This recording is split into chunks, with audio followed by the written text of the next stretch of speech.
Good morning, dear students.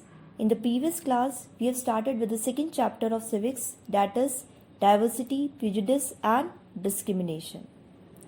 But today, before we start, let's recall whatever we have studied in the previous class. We have studied about prejudice and discrimination. Children, what is prejudice? Prejudice means to judge people negatively or to see them as inferior without knowing the facts or truth. And when we express this feeling of prejudice in action, it is called discrimination. People are discriminated on the basis of caste, color, race, religion, etc. Today we will learn about stereotype. What is stereotype? Children, it is a generalization, a general opinion, or an assumption, imagination that we make in our mind about person or group of persons. When we fix people into one image, we create a stereotype.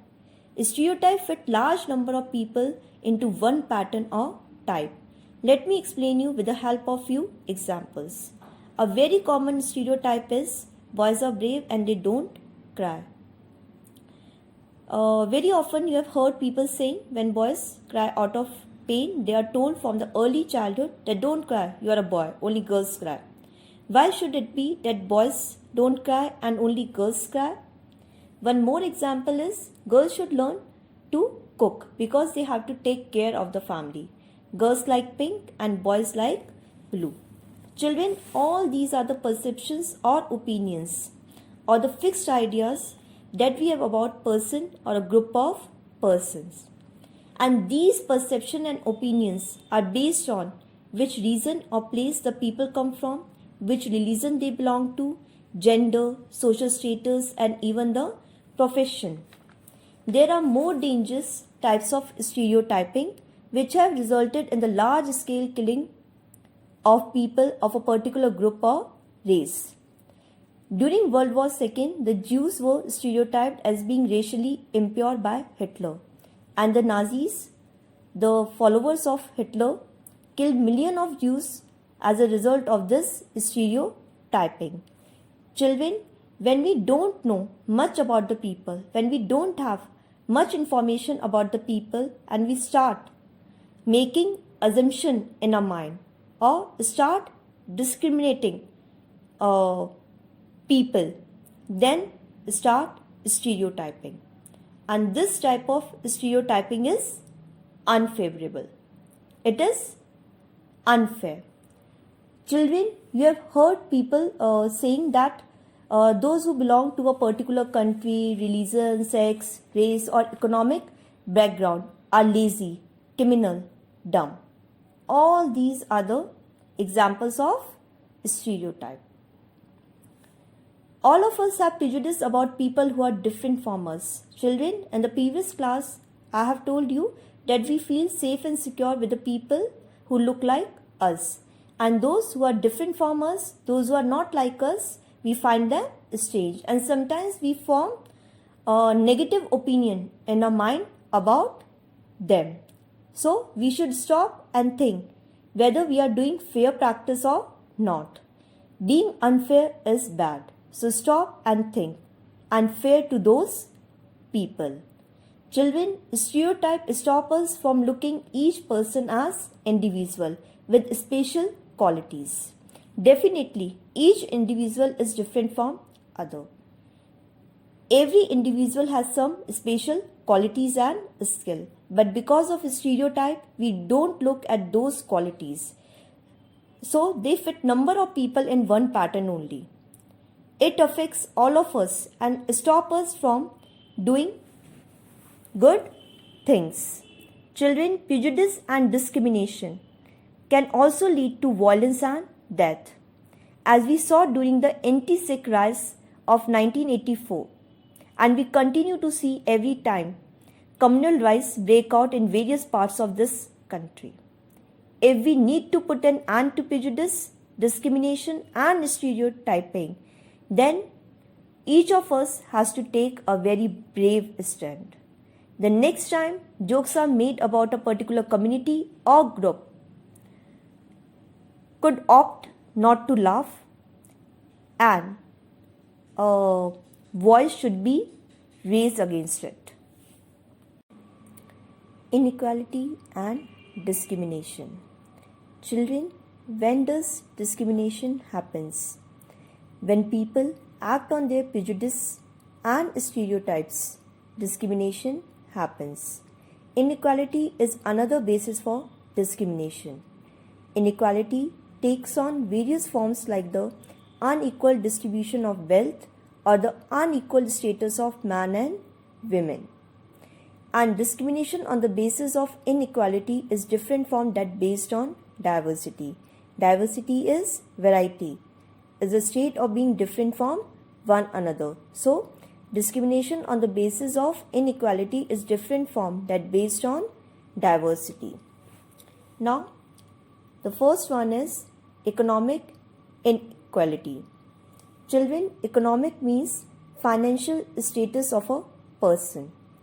The unequal distribution of property and wealth in a society causes economic inequality. And due to this unequal distribution of property and wealth, some persons are rich and some persons are poor. And that creates the inequality on the basis of income. People who are poor do not have good food, clothing, shelter, or education. If somebody is poor and he is ill, then he has to suffer, as he cannot pay for expensive medical treatment. As the poor people lack good education, they are also not able to get good jobs. Thus, the poor get discriminated against in many different ways. In India, the issue of poverty and the issue of exploitation of the lower caste have become major issues. Children, we have studied in the previous class about the discrimination on the basis of caste. We have studied how the lower caste people were treated badly by the upper caste people. So, after centuries of exploitation in India, many people belonging to socially backward classes are also economically backward. Means they don't have good food, clothing, shelter, or education.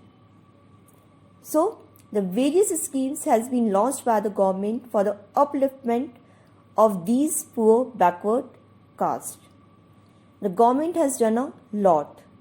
It is putting more and more effort for providing employment opportunities for the unemployed people to improve their standard of living.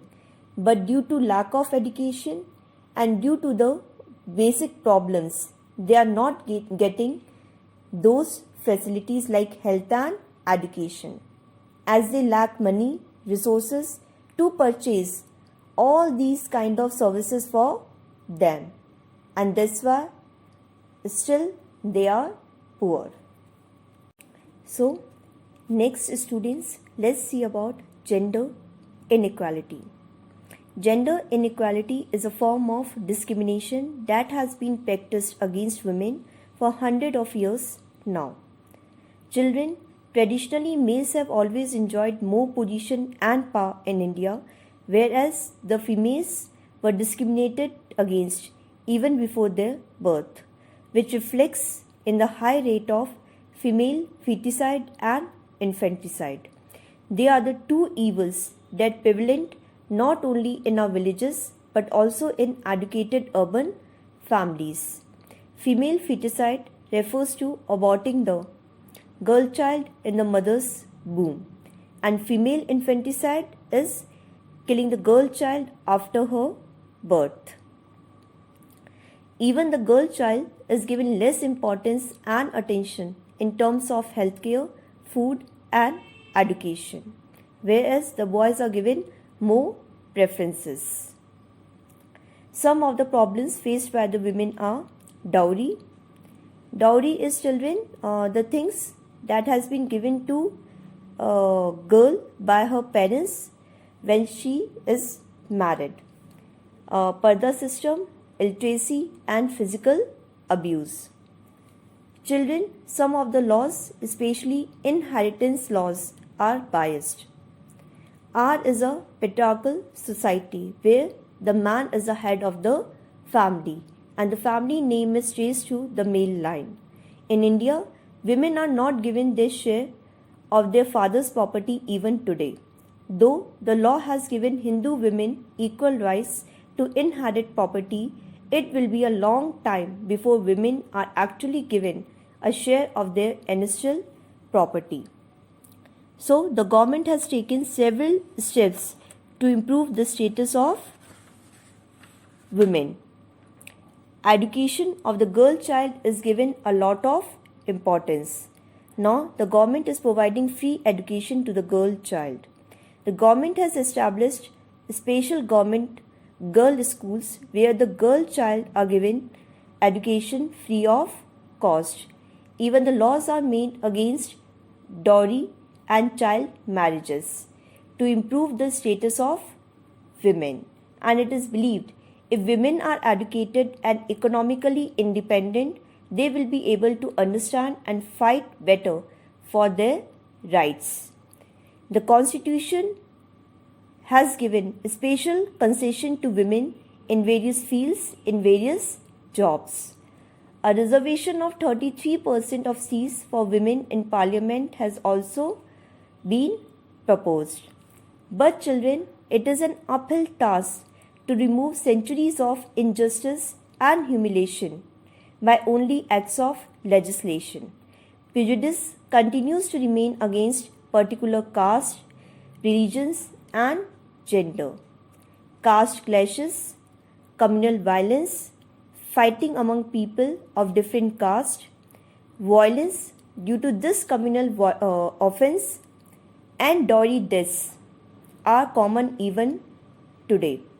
If somebody is not given good amount of dowry, then such lady may be tortured to death by his in-laws. That is dowry death. So, to overcome these social obstacles and a change in attitude is required, and this change in attitude will only come by education. Our constitution protects diversity. Children, we all know our country India is a diverse country. In India, there are 28 states and 8 union territories. Here, people speak different languages. They follow different religions. They dress differently. They have the different food habits. And all these differences make our country India a diverse country. Despite of all these differences, there has been an underlying unity among Indians. Children, we adopted our constitution in 1950. It is an important document that contains the basic framework of government. It means that the constitution, children, it is a set of rules that guides how a country, state and other political organization work. And it also tells us about the rights of the people of India. The preamble. Preamble means the introduction to the Constitution of India. It has declared that India is a sovereign, socialist, secular, democratic, republic country. Let me explain you all these terms in short. Children, sovereign is the full right and power of a governing body over itself without any interference from outside. Socialist, all the people are equal. Secular means here people have the right to follow the religion of their choice. Democratic, people here has the right to choose their own government. And republic means we have an elected president. The constitution also guarantees social, economic and political justice to all people of India. Children, our constitution has given us some fundamental rights which alone can make the life significant and democracy fruitful. Some of the important fundamental rights are right to freedom of religion, right to equality and right to freedom of speech. Children, the right to equality is one of the most important fundamental rights the Constitution of India gives its citizens. It means that all of us are equal before law. And no one can be discriminated on the basis of caste, gender, religion, race, or economic status. And if our fundamental rights are violated, we can go to the court of law for the justice.